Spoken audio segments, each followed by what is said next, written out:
load up my Ecoloop Aerobin composter with me. But first, you have to keep me company as I sort out my trash. No one talks about how difficult it is to unlearn and relearn when you start thinking of off-gridding. And your trash is something you start thinking about when you move off-grid. When you live in town, especially in Nairobi, you don't have to think much about your trash. After all, there is a truck that usually comes around your neighborhood to collect your trash, right? We don't have those here, but we are still in an era where everything is packaged, everything that is not eaten is thrown in the dustbin. After you've piled up enough trash, that's when you start realizing that now you have to think of how to dispose of this waste.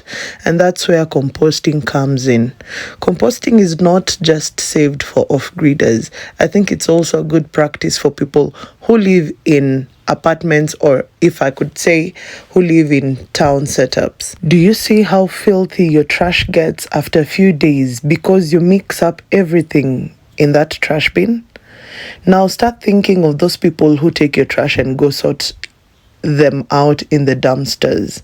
Some things don't need to get to the dumpsters, especially the green waste, your vegetable or fruit peels and offcuts. Those not so fresh veggies that you throw out after a little turning, those are the ones that should go in your composter. So cut them into small pieces so that it's easy for them to disintegrate once you load them in your composter. If you feel your waste is too wet, then mix it with some browns. In my case, I'm using dried leaves. You can use used carton boxes.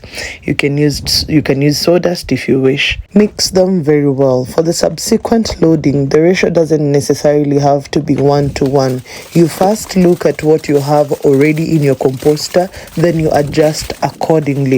If it's too dry, add a little bit of wetness by not adding more browns.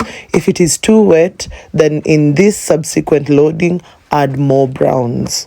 Try distributing it evenly when you are loading your composter, and that's it until your next loading. Do not load your seeds in the composter. Put them aside and dry them for planting.